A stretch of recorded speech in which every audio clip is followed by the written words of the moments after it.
परिचय। आज मैं बहुत खुश हूँ क्योंकि मेरी चाची जी ने एक लड़की को जन्म दिया है। ये तो बहुत अच्छी बात है। लेकिन मेरे चाचा जी खुश नहीं थे क्योंकि वह एक लड़का चाहते थे। वह इसके लिए खुद को दोष दे रहे थे। लेकिन वह ऐसा क्यों कर रहे थे? वास्तव में एक लड़की को जन्म देने के लिए केवल माँ ही जिम्मेदार नहीं होती है, बल्कि यह पिता के जीन पर निर्भर करता है, जो वास्तव में बच्चे के लिंग का निर्धारण करते हैं। मुझे आपको इस क्रियाविधि को विस्तार से समझाने दें। उद्देश्य। इस पाठ के अंत में आप निम्न करने में सक्षम हो जाएंगे: लिंग निर्धारण की क्रियाविधि समझना, उत्परिवर्तन के बारे में समझना, वंशावली विश्लेषण को समझना, विभिन्न प्रकार के आनुवंशिक विकारों की पहचान करना। लिंग निर्धारण। गुणसूत्रों को दो प्रकार में वर्गीकृत किया जा सकता है: लिंग गुणसूत्र और अलिंग गुणसूत्र। लिंग गुणसूत्र किसी जीव के लिंग का निर्धारण करने में शामिल गुणसूत्र को प्रायः X या Y के रूप में निर्दिष्ट किया जाता है। अलिंग गुणसूत्र। लिंग गुणसूत्र के अलावा गुणसूत्रों के सभी युग्म अलिंग गुणसूत्र कहलाते हैं। लिंग निर्धारण क्रियाविधि को तीन प्रकार में वर्गीकृत किया जा सकता है: XO प्रकार, XY प्रकार, ZW प्रकार। XO प्रकार, इसमें नर में केवल एक X गुणसूत्र जबकि मादा में X गुणसूत्र का एक जोड़ा होता है, उदाहरण टिड्ढा। XY प्रकार, इसमें नर में केवल एक X और एक Y गुणसूत्र जबकि मादा में X गुणसूत्र का एक जोड़ा होता है, उदाहरण मनुष्य। ZW प्रकार, इसमें मादा में केवल एक Z और एक W गुणसूत्र जबकि नर में Z गुणसूत्र का एक जोड़ा होता है, उदाहरण पक्षी। मानव में लिंग निर्धारण। मनुष्यों में लिंग निर्धारण क्रियाविधि XY प्रकार की होती है।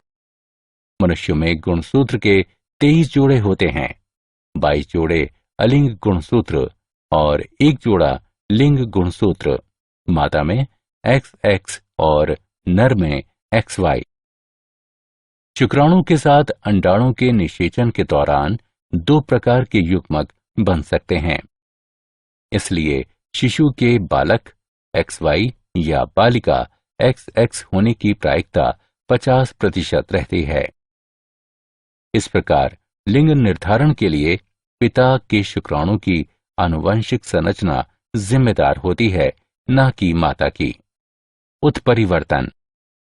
संतति में भिन्नताएं निम्न कारणों से पाई जा सकती हैं: गुणसूत्रों के विनिमय के बाद पुनर्योजन और उत्परिवर्तन। उत्परिवर्तन।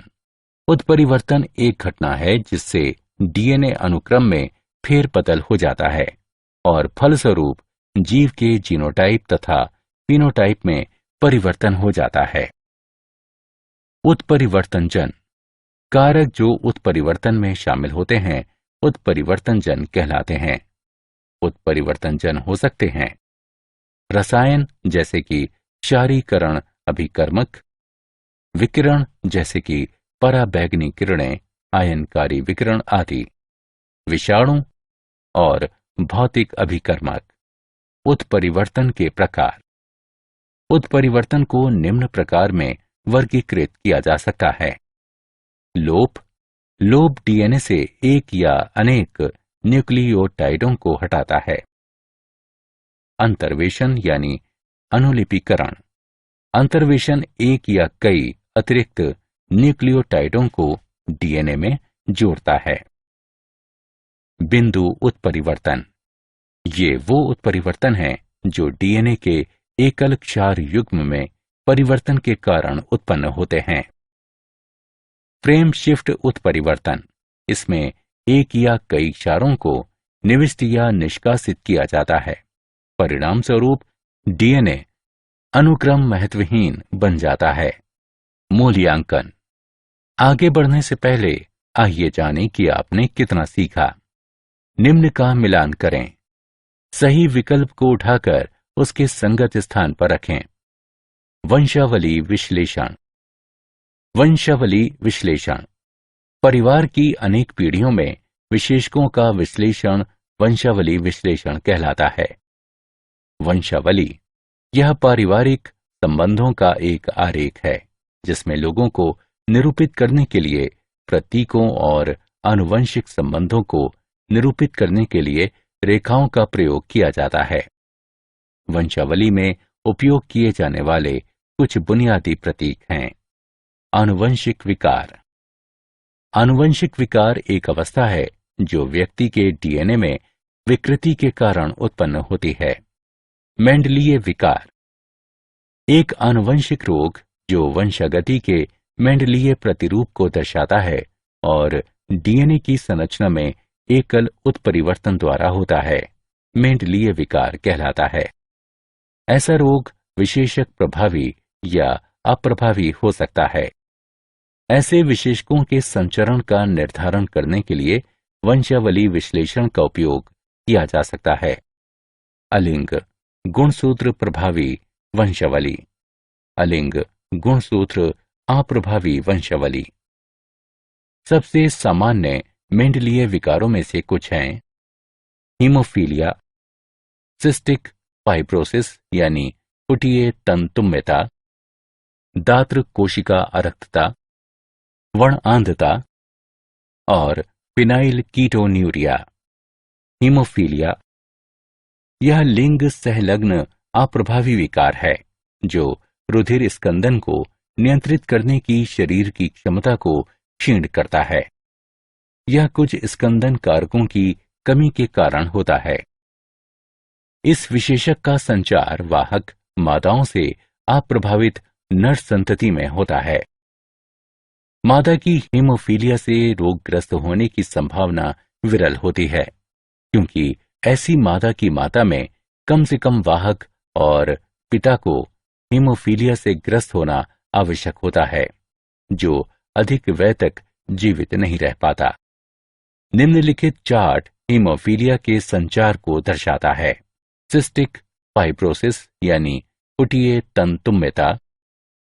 सिस्टिक फाइब्रोसिस एक आनुवंशिक विकार है जो CFTR प्रोटीन की जीन कोडिंग के विलोपन के कारण होता है। यह गुणसूत्र 7 की लंबी भुजा पर स्थित होती है। प्रायः 3 न्यूक्लियोटाइड की हानि होती है जिसके परिणाम स्वरूप CFTR प्रोटीन के अनुक्रम और रचना में परिवर्तन हो जाता है जिससे ये अपक्रियात्मक हो जाती है। CFTR प्रोटीन कोशिका पृष्ठ झिल्ली के पार क्लोराइड आयनों के परिवहन को नियंत्रित करती है। इससे जीव का वैद्युत अपघट्य संतुलन क्षतिग्रस्त हो जाता है और फलस्वरूप बहिस्रावी ग्रंथियों में परिवर्तन हो जाता है। फेफड़े का झिल्ली स्तर असामान्य रूप से गाढ़ा श्लेष्म उत्पन्न करता है जिसके परिणाम स्वरूप बार बार संक्रमण होता है और सांस लेने में कठिनाई होती है। रोग अग्नाशय की एंजाइमी विफलता को भी बढ़ावा देता है जिसके कारण भोजन के पाचन और अवशोषण में विकार उत्पन्न हो जाते हैं। इन ग्रंथियों में लंबे समय तक स्राव के धारण के कारण स्रावी अंगों जैसे कि यकृत तथा अग्नाशय में फाइब्रोसिस हो जाती है। स्रावी अपक्रिया के कारण श्वेत ग्रंथि सोडियम क्लोराइड की अधिक सांद्रता वाला पसीना उत्पन्न करती है जिसे नमकीन श्वेत के रूप में जाना जाता है। दात्र कोशिका अरक्तता यानी सिकल सेल एनीमिया यह अलिंग अप्रभावी विशेषक है जो जनक से संतति में तब पहुंचता है जब दोनों जनक जीन के वाहक होते हैं। रोग का नियंत्रण अलील का एकल जोड़ा HbA और HbS करता है। Hb की घात S के लिए केवल समयुग्मजी व्यक्ति ही रोगग्रस्त फिनोटाइप दर्शाते हैं। इस विकार का कारण हीमोग्लोबिन की बीटा श्रृंखला की छठी स्थिति पर स्थित वैलीन द्वारा ग्लूटेमिक अम्ल का प्रतिस्थापन है। इस प्रकार आरबीसी का आकार बदलकर लंबा दात्राकार हो जाता है। Phenyl ketonuria. फिनाइल कीटोन्यूरिया ये एक अलिंग गुणसूत्र अप्रभावी विकार है जो मस्तिष्क में फिनाइल एलेनिनी के संचय के कारण होता है, जिसके परिणाम स्वरूप मानसिक दुर्बलता आ जाती है। क्रोमोसोमीय विकार। ये विकार एक या अधिक गुणसूत्रों की अनुपस्थिति या अधिकता या असामान्य विन्यास के कारण उत्पन्न होते हैं। ऐसे विकार हो सकते हैं असुगुणिता, एनियोप्लोइडी, कोशिका विभाजन चक्र के दौरान क्रोमेटिड के विसंयोजन की विफलता के कारण एक क्रोमोसोम की अधिकता या हानि हो जाती है, इसे एनियोप्लोइडी कहते हैं। बहुगुणिता।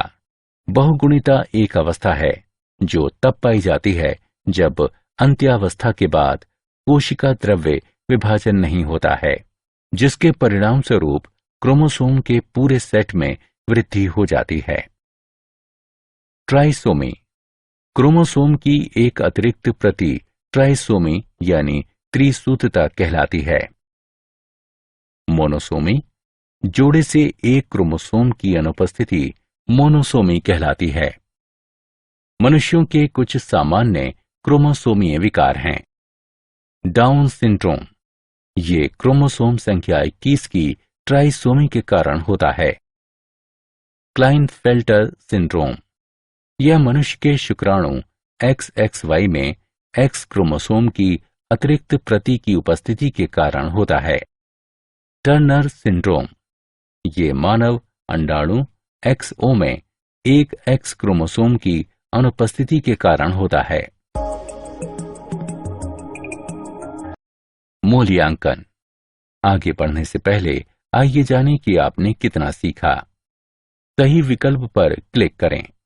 क्या आप जानते हैं डार्नेज अल्फा एक औषधि है जो एक अमेरिकी जैव प्रौद्योगिकी फर्म द्वारा सह रूपांतरण से तैयार की गई है। ये सिस्टिक फाइब्रोसिस, एक मेंडलीय आनुवंशिक विकार के उपचार में मदद करती है। सारांश। आइए हमने जो कुछ सीखा है उसे संक्षेप में दोहराएं। लिंग निर्धारण क्रियाविधि 3 प्रकार की होती है, XO, XY और ZW। मनुष्य लिंग निर्धारण के XY प्रकार का पालन करते हैं। उत्परिवर्तन को आनुवंशिक पदार्थ में परिवर्तन के रूप में परिभाषित किया जाता है। एक आनुवंशिक रोग जो वंशागति के मेंडलीय प्रतिरूप को दर्शाता है और डीएनए की संरचना में एकल उत्परिवर्तन द्वारा होता है, मेंडलीय विकार कहलाता है। उदाहरण दात्र कोशिका अरक्तता, हीमोफीलिया आदि। डाउन सिंड्रोम 21वें क्रोमोसोम की ट्राइसोमी के कारण होता है। क्लाइनफेल्टर सिंड्रोम एक अतिरिक्त X क्रोमोसोम वहन करता है, जबकि टर्नर सिंड्रोम में एक X क्रोमोसोम की कमी होती है।